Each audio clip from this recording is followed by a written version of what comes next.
mereka tidak kembali kepada pemahaman para sahabat di dalam memahami Al-Quran dan Al-Hadis, tidak memiliki perhatian yang besar terhadap akidah dan tauhid, mendahulukan akal di atas dalil, bersembunyi-sembunyi di dalam beragama, dan ada di antara mereka yang memiliki baiat khusus kepada pemimpin aliran. Dan di antara cirinya, mencela atau membicarakan kejelekan penguasa, tidak berhati-hati di dalam berdalil dengan hadis-hadis Rasulullah SAW, mencukupkan diri dengan Al-Quran tanpa hadis di dalam berdalil. Dan di antara cirinya, mereka mudah mengkafirkan orang yang tidak sependapat dengan mereka. Hendaknya seorang muslim meninggalkan aliran-aliran sesat tersebut dan jangan tertipu dengan pakaian atau banyaknya jumlah mereka. Karena kebenaran tidak diukur dengan perkara-perkara tersebut, tapi diukur dengan kesesuaiannya dengan Al-Quran dan Al-Hadis.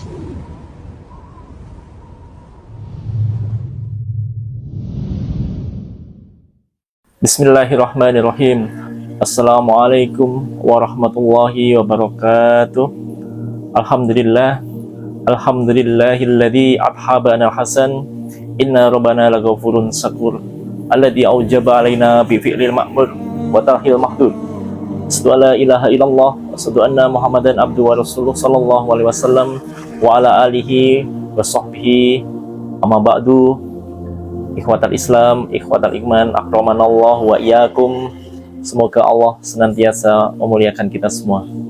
Syukur kepada Allah dengan alhamdulillahirabbil alamin, kita masih dipertemukan kembali insyaallah dalam channel ini. Alhamdulillah atas nikmat-nikmat dari Allah, nikmat iman, nikmat Islam, semoga nikmat ihsan. Thayyib, pada kesempatan siang hari ini, afwan ana lama tidak mengisi di channel ini, memang karena ada beberapa kesibukan. Yang perlu ana sampaikan pada kesempatan hari ini adalah ada beberapa hal yang cukup penting kaitannya dengan perkembangan hijrah. Perlu kami informasikan bahwa gelombang hijrah dari Islam Jamaah masih terus berlangsung hari demi hari. Kita doakan selalu agar ikhwah-ikhwah kita yang masih ada di dalam Islam Jamaah satu persatu bisa selamat dan sadar terhadap kesesatan dari Islam Jamaah. Alhamdulillah beberapa hari terakhir juga ada beberapa tokoh yang keluar, dan semoga ini akan semakin membuka pikiran maupun akal sehat dari saudara-saudara kita, yang membuktikan bahwa ada sesuatu yang perlu dikritisi, sesuatu yang perlu diteliti lebih dalam. Tidak hanya sekedar mereka mempunyai dalil ya, karena memang selama ini mereka itu berpatokan seolah-olah pada sebuah dalil. Yang mereka laksanakan itu semua mereka klaim berdasarkan dalil dan perintah dalam Al-Quran maupun dari hadis. Tetapi yang kami sampaikan adalah di sini adalah dalil antum benar, tetapi cara memahami maupun menempatkan dalilnya itu yang tidak sesuai dengan pemahaman yang benar. Ya, baik. Ini ana tergugah ya dari salah satu video yang tadi ana sebelum Jumatan insya Allah ana dengarkan dari Ustadz kita, Ustadz Abdullah Roy LCMA, Dr. Abdullah Roy LCMA. Beliau dulunya adalah salah satu pengajar di Masjid Nabawi, karena memang beliau selama menempuh pendidikan S1, S2 maupun S3, beliau berada di Madinah, di Universitas Islam Madinah. Kemudian beliau didaulat untuk mengisi kajian bahasa Indonesia di Masjid Nabawi. Ma'asyiral muslimin, ada sebuah dalil bahwasanya agama Islam atau ilmu Islam itu akan kembali ke kotanya, yaitu ke kota Madinah. Ana percaya saat ini keilmuan baik itu di Mekah, Madinah selalu dijaga oleh Allah sampai ila yaumil qiyamah, sehingga akan ada satu golongan yang tetap multasim pada sunnah, isobati sunnah, selalu multasim dan menetapi pemahaman Islam yang benar. Baik, coba kita simak video berikut ini karena ini kaitannya dengan aliran-aliran sesat. Baik, kita coba simak video berikut ini. Baik, tadi sudah kita dengar videonya. Jadi ada beberapa kriteria yang disampaikan beliau, yaitu antara lain adalah kriteria mengenai ciri-ciri aliran sesat, terutama di Indonesia. Ya, ini juga berlaku untuk semuanya, bahkan di seluruh dunia. Jadi beliau tadi mengklarifikasi atau mengklasifikasikan menjadi sekitar 9 ya. Yang pertama, kalau kita lihat tadi adalah tidak kembali ke pemahaman yang benar atau ke pemahaman yang dikehendaki oleh Rasul dan 3 generasi umat terbaik umat ini. Ya, jadi pemahaman baik itu dalil-dalil yang di dalam Al-Quran maupun di dalam Al-Hadis, itu pemahamannya harus sesuai dengan yang dimaksud oleh Rasul, dan juga pemahaman itu juga tentunya sama dengan 3 generasi yang diunggulkan atau namanya kurun mufaddalah. Rasulullah SAW telah bersabda, khairukum qarni, ya, summa yadiyalunahum, summa yadiyalunahum. Sebaik-baiknya kalian adalah golonganku, kata Nabi. Jadi golongan pada saat Nabi hidup, ya, masa di mana Nabi itu juga sama-sama hidup, ya, hidup pada masa itu. Summa yadiyalunahum, kemudian generasi setelah ini, ya, generasi setelah sahabat, yaitu generasi tabi'in. Kemudian summa yadiyalunahum, jadi satu generasi lagi setelah sahabat. Setelah itu akan timbul banyak perpecahan-perpecahan, perselisihan-perselisihan. Baik, yang kita ambil di sini adalah bagaimana kita mengambil suatu pemahaman dalil, ya. Itu apabila kita menghendaki menetapi Islam yang benar, Islam yang lurus, itu selalu merujuk ke pemahaman Rasul dan ke pemahaman dari 3 generasi unggulan yang tadi dimaksudkan. Itu jadi untuk pengertian aliran sesat di sini, mereka beristidlal atau memakai dalil, tetapi pemahamannya tidak sesuai dengan Rasulullah SAW, juga tidak sesuai dengan sahabat, tabi'in. Itu yang terjadi. Yang pertama terjadi di dalam Islam Jamaah. Coba kalau antum simak video-video ana sebelumnya, ana sudah menunjukkan beberapa syarah hadis, ya. Syarah ini adalah atau tafsir Al-Quran. Tafsir maupun syarah ini adalah pengertian atau hikmah dari sebuah ayat Al-Quran maupun Al-Hadis. Hikmah ini, pengertian ini adalah pemahaman yang dipakai oleh Rasulullah dan sahabat-sahabat dalam kurun mufaddalah, 3 generasi terbaik tadi. Oleh karenanya, dari video-video ana yang lalu mungkin bisa disimak, ya, dalil-dalil yang dipakai oleh Islam Jamaah itu tidak merujuk ke sana, sehingga dia memakai pemahaman sendiri, merasa benar sendiri, padahal pemahaman itu adalah pemahaman yang salah. Tentunya itu adalah sebagian besar, ya. Yang paling parah adalah kaitannya dengan akidah dan pemahaman tentang al-jamaah. Baik, itu jadi yang pertama ini untuk Islam Jamaah jelas kena, ya, karena ini mereka tidak kembali merujuk ke pemahaman yang benar, pemahaman Rasulullah dan pemahaman 3 generasi terbaik umat ini. Itu nomor 1, Islam Jamaah kena. Nomor 2, tidak mempunyai pemahaman akidah dan tauhid, atau tidak mengutamakan pemahaman terhadap akidah dan tauhid. Masyaallah muslimin, ini pernah saya sampaikan di banyak kesempatan yang lalu, bahwa di dalam Islam Jamaah itu tidak mengenal namanya akidah, tidak mengenal namanya itu tauhid, ya. Jadi kalau antum tanya sekarang misalkan ke ulamanya Islam Jamaah, apa itu akidah, apa itu tauhid, itu kemungkinan besar dan pasti Kalaupun mereka menjawab, itu hanya menjawab dengan ro'i saja, karena mereka tidak ada penekanan di sini, tidak ada pembahasan di sini, tidak ada kitab khusus yang dipakai untuk akidah, tidak ada kitab khusus yang di mana mereka di dalam ayat-ayat Al-Quran itu menekankan pada tauhid. Tidak ada. Itu yang terjadi dalam, ya seperti ana ini, mengenal akidah dan tauhid mungkin ya setelah kita hijrah, karena awalnya kita tidak mengenal yang namanya itu usul sebagai akidah kita, mana itu furu yang dimana di situ boleh ada perselisihan dan lain sebagainya.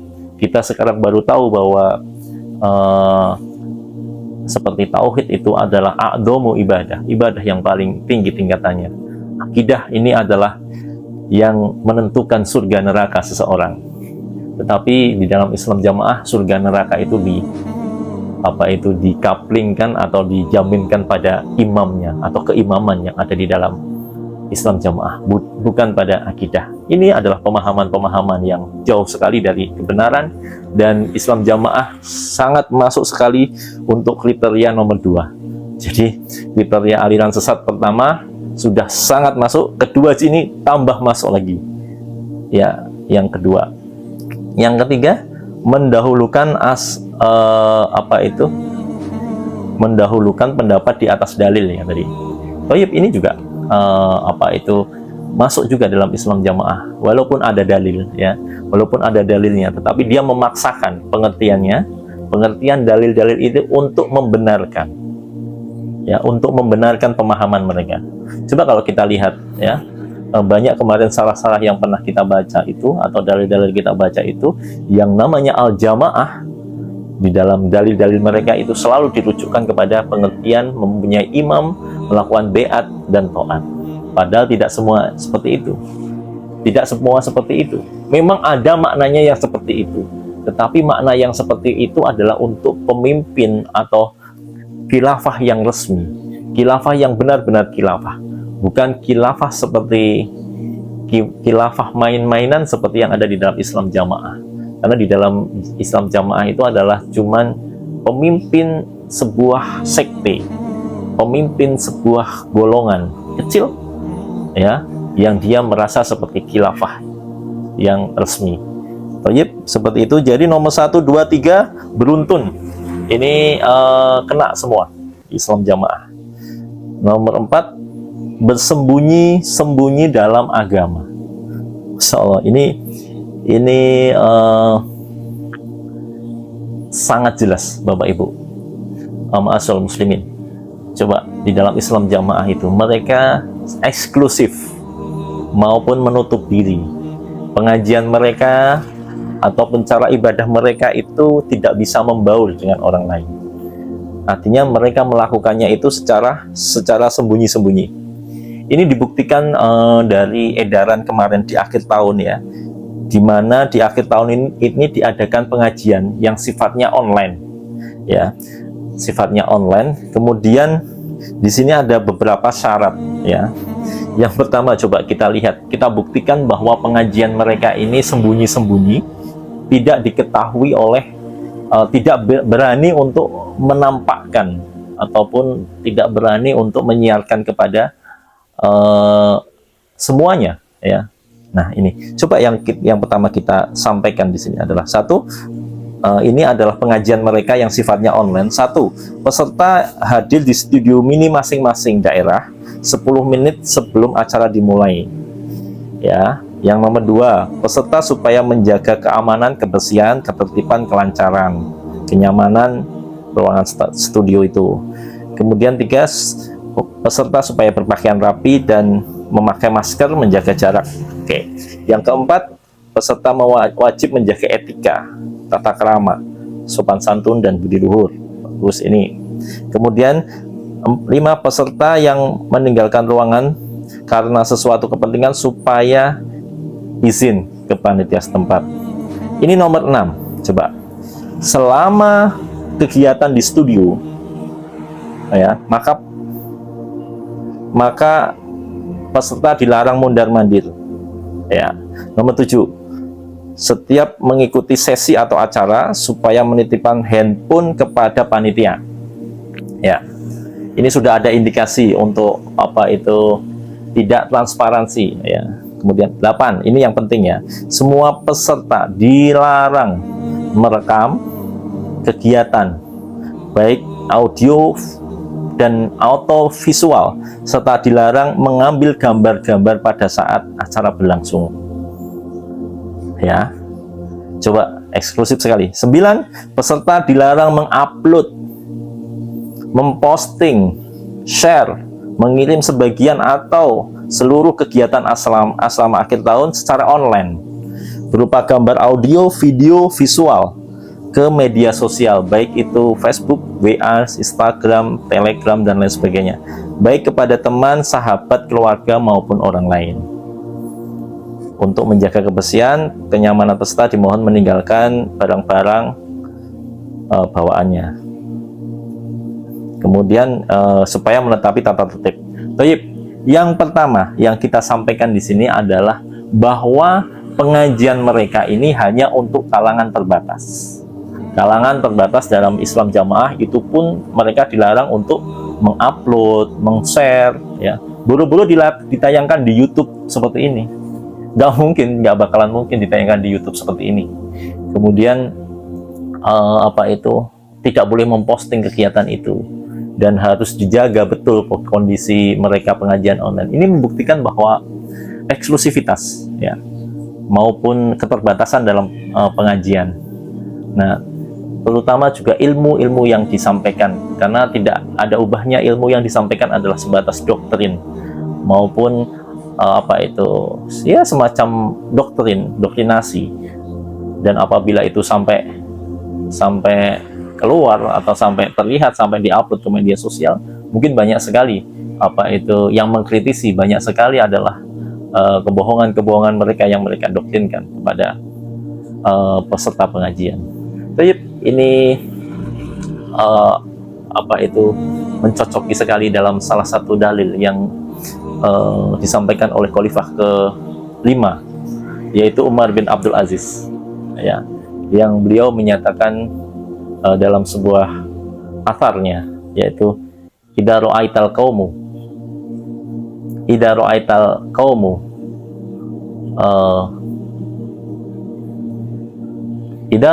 qaumu yatanazzauna fi dinihim, ya, yatazawna fi dinihim duna ammah, ya,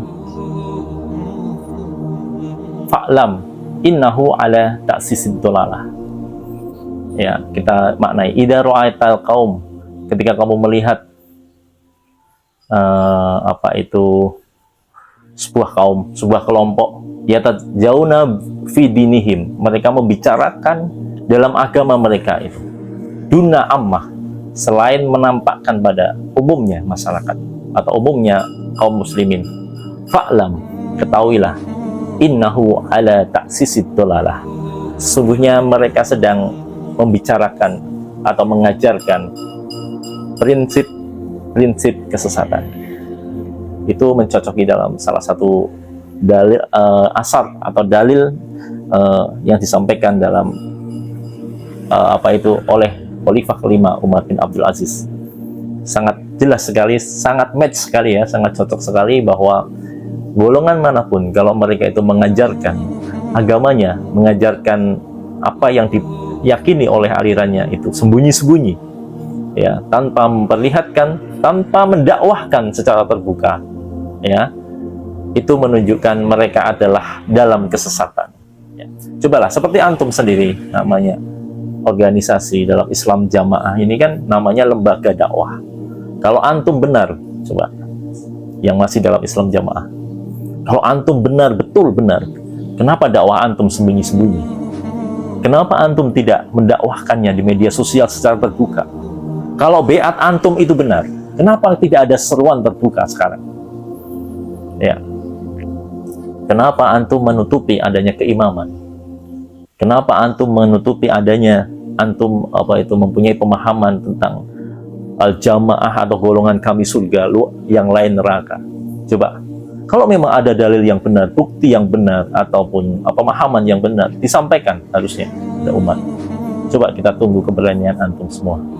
Dan semoga yang mempunyai akal sehat, yang masih dalam Islam Jamaah terbuka. Oh iya, kenapa sih kok bisa seperti ini? Kok bisa ngaji kita sembunyi-sembunyi? Seperti main peta umpet ya, seperti mengajarkan hal-hal yang tidak benar.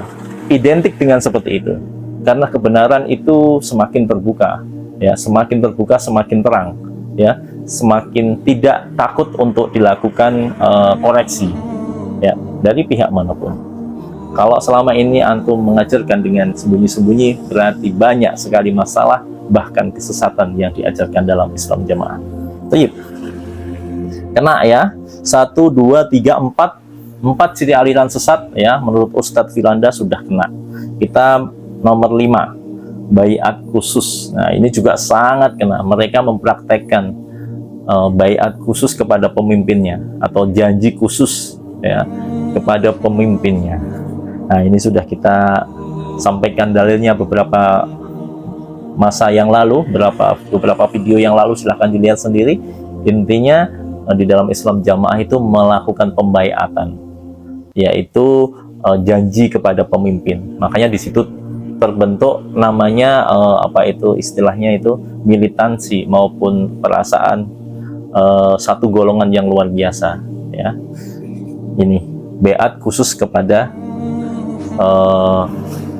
pemimpinnya, karena kalau tidak baiat mereka memakai dalil itu man mata walaisa bighairi unukin baiatan mata mitatan jahiliyah. Itu baiat mereka itu mereka memakai dalil kalau mereka hidup itu tidak berbaiat, maka hidupnya itu jahiliyah, kafir dan lain sebagainya. Padahal jahiliyah di sini juga kalau kita lihat sarahnya, ini adalah bentuk kehidupan yang semerawut ya, tidak ada aturan yang jelas. Bukan kafir, bukan. Ya, kemudian kalau kita berbaiat itu harusnya ke pemimpin yang resmi. Ya, bukan pemimpin golongan sembunyi-sembunyi seperti ini. Baik. Nomor 7, mencela penguasa. Kita harus fair. Memang di dalam Islam Jamaah itu mereka tidak pernah selama ana juga dalam Islam Jamaah mereka tidak pernah mengkritisi pemerintah, ya, tidak pernah mengkritisi presiden, tidak demo. Ya, itu adalah salah satu nilai yang bagus. Artinya nomor 6 mencela penguasa dan pemimpin atau ulil amri, ini tidak ada.